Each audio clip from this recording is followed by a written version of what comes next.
Hey, welcome to 100 Mile Drive, and today I decided to rank every Lexus RX trim from the worst to the best based on the driving experience. Now, I already reviewed every Lexus RX trim for this generation, starting from the base RX 350 in a gorgeous copper crest color, then a white exterior RX 350h, which is a self-charging hybrid, then RX 500 HF Sport trim in a silver color, and finally I reviewed this RX 450h plug-in hybrid in this exterior black color.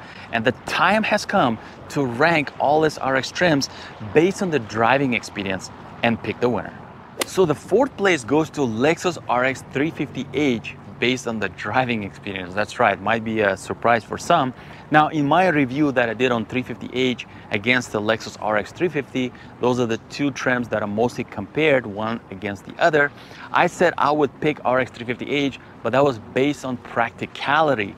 In fact, RX 350h is a very unique vehicle because this is the only luxury vehicle in the United States that is a self-charging hybrid, right? Not a plug-in, self-charging hybrid. There's no Infiniti, there's no more Acura, there's no BMW self-charging hybrid. It's only RX 350h.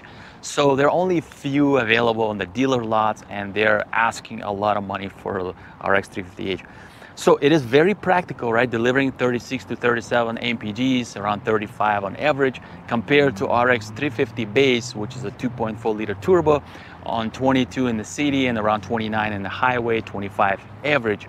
However, based on the driving experience, it feels underpowered. It has 246 horsepower and the CVT transmission. So when you accelerate in that vehicle, overall you feel like it needs more power. It needs something that this car has, or RX 450h Plus. And this is an all-wheel drive standard. It feels okay. You know what? I'll say it's adequate. I'll use the word adequate.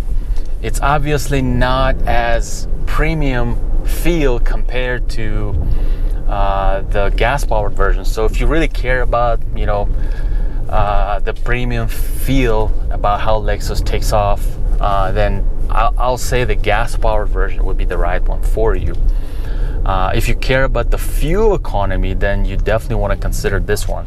So that's why it kind of deteriorates from that luxury experience I would expect from the Lexus RX trim.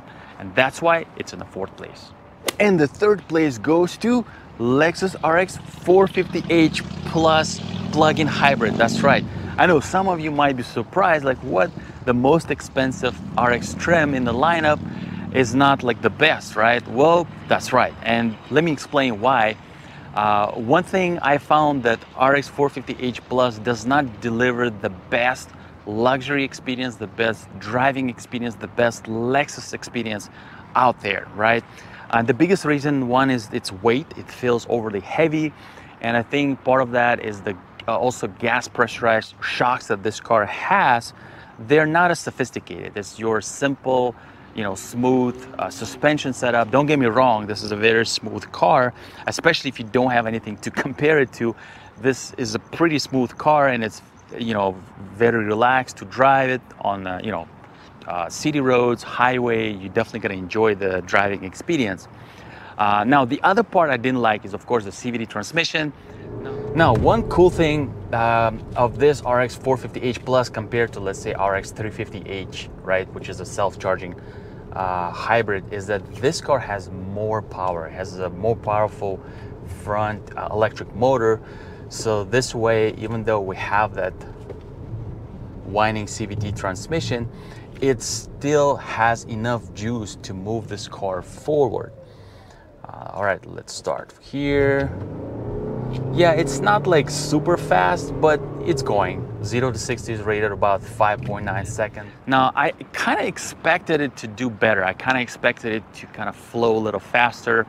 Yes, there is some pickup power, but it kind of gets lost in the upper end of the power band. Something that RX 500h delivers better in the upper end versus, you know, the lower end. This car does pretty well. So overall, put together, this RX 450h Plus plug-in hybrid did not deliver on this, you know, luxury experience I kind of expected from this car. So it's just a good car for anyone who wants to charge it at home and try to save money on gas. as it's quite unique for that, and basically enjoy your typical Lexus experience.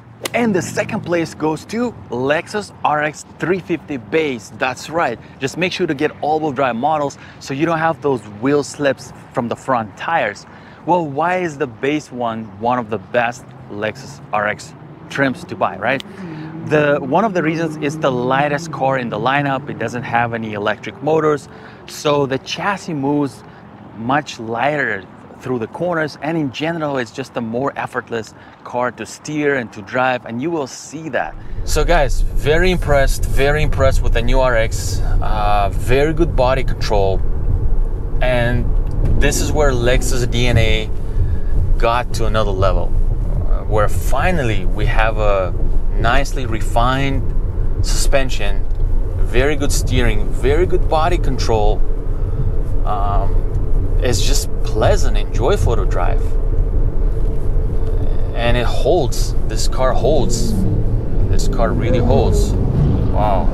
The other part is the most actually important part, is the suspension, right? The damping in that car. It has something called swing valve shock absorbers, means it has two valves in the shock absorber system, where basically it has what's called ultra low valve, which takes care of all your finer imperfections on the road at the lower speeds, right? The lower valve.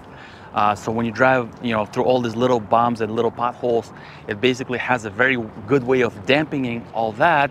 And then you have your main valve. When you go at the higher speed, let's say on the freeway, or car reacts to bigger things, it basically able to dampen all those things. So what does it all mean? Well, it means that it's able to adapt to different road conditions, giving you that better Lexus experience. Okay, now I'm driving Lexus RX on kind of beat up road, Tampa Avenue, and this is Lexus DNA in action. It nicely smoothens out the bumps and dips. The other part, it has clean ingredients, right? It has your 2.4 inline 4 turbo engine, which is very torquey, by the way, and it has a regular 8-speed automatic transmission, not that CVT that has a whining, right? Delivering that smooth experience. So guys, RX 350 is the cheapest Lexus to buy, and they're a really good lease special. So if you're getting that car, don't get me wrong, you're getting one of the best Lexus experience. That's right.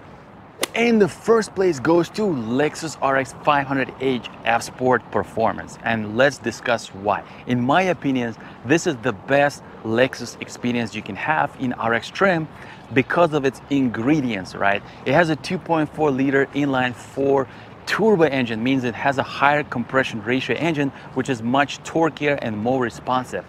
And let's go.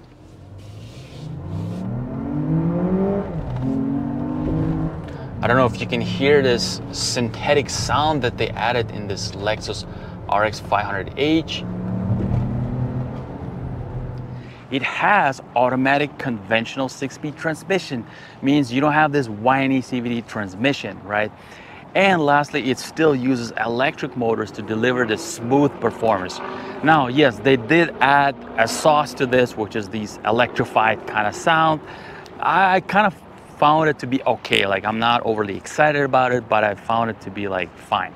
Also, they included what's called direct force system, which basically able to control the speed and every wheel, and it adds to agility of this Lexus, trying to make it more dynamic, right?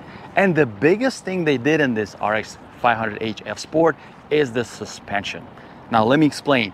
The shock absorbers they use in the suspension is something called F Sport tuned, and they're solenoid actuated shock absorbers, meaning there is an actual valve which is electromagnetic, and it's controlled by a computer, meaning all the inputs that the computer gets from the road, they're able to much faster to translate it to this electromagnetic valve that is able to regulate a pressure of hydraulic fluid in the shock, giving you more precision, right? Meaning RX 500h is more kind of fun to drive Lexus. It's more comfortable when you need it, right, at those lower speeds.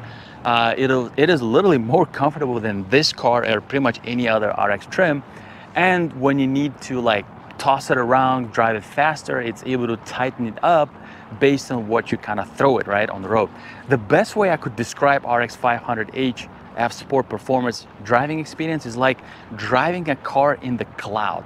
It's like you're flowing, like you're not riding on the wheels, it's like you're floating in the air. That's how you literally feel that RX 500h F Sport. For those who know it, who've had experience with it, let me know in the comments. But for those who don't, I encourage you to go and rent that car for a day and experience it for yourself before you buy this car or any other RX trim, so you know you're buying the best one. Like for me, when I took RX 350, I was like, wow, this is the car to get. Then I drove RX 350h. I said, well, it's more practical, maybe I should get this one. Then I drove RX 500h F Sport and I said, wow, this is the best, top. Then I got this car and I was like, you know what? This sounds like the most best kind of scenario, right? Because it's a plug-in. But I didn't know that they didn't really do much sophistication in this trim. It just made it a plug-in hybrid. So it's kind of like your RX 350h, but just like a plug-in. Otherwise, it's pretty much the same car, just a little bit heavier. So there you have it, guys. I hope this information helps you, just, you know, based on the driving experience. Just to summarize it, you can watch all those reviews of all those RX trims on my channel. I'm gonna leave links in the description. And if you want to go and watch right now the Lexus RX 500h F Sport trim, you can watch it right here. And if you want to watch about this car, my full review, where I kind of talk about RX 450h versus 500h, watch right here. And I'll catch you in the next video.